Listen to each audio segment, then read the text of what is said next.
to episode 1 of Bizarre Human Interests. I'm your host, Tia Ramahi, talking to you from the Blueprint News Network in Downers Grove. Now sit back, relax, and enjoy the ride. I'm sure most of us are all aware of the copious amounts of true crime things on the internet.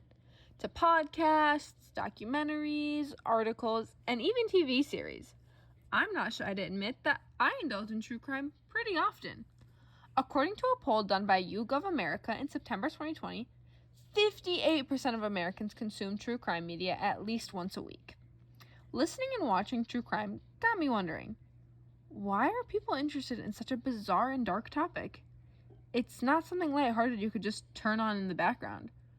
True crime contains grimy and disturbing details about very dark cases. Are our brains just embedded with this curiosity for it? I could go on for hours as to why I think we are interested in true crime, but instead I brought in a professional with much more knowledge than me.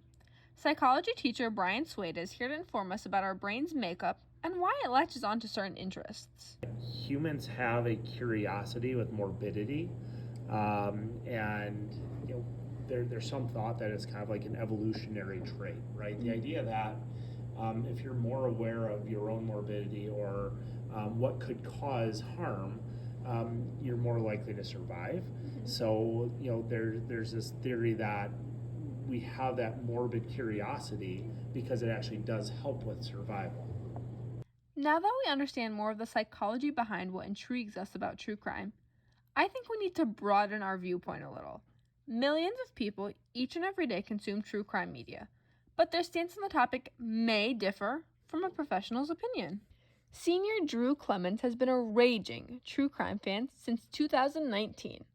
I sat down and asked her a couple of questions as to why true crime piques her interests. I think the reason that I love true crime is because I have a lot of morbid curiosity about the things that go on in the world. I always get asked how I can even listen to it anymore, and I guess I've just gotten desensitized to it over time. It just, at this point, seems normal, which I know isn't the case, right, obviously. But it also just kind of brings awareness to everyone about things that they should know about. I began to wonder after hearing both viewpoints about the mental state one would be in. No one stops and wonders how much damage only consuming true crime media can do to a person. Are there serious long-term effects to this media? Clemens talks about how true crime took a huge toll on her mental state in the beginning of her consumption to the media. In the beginning, when I first really got into true crime, I used to get super paranoid and scared that something was going to happen to me. It's not very easy seeing graphic images or listening to graphic details over and over again. It made me really depressed in the beginning of my true crime days because, I was being exposed to things that I had never really thought about could happen. And, it just made me super paranoid. Interestingly enough, not only does it harm an individual's mental health, but social platforms distort true crime's intended purpose, to inform individuals on cold cases.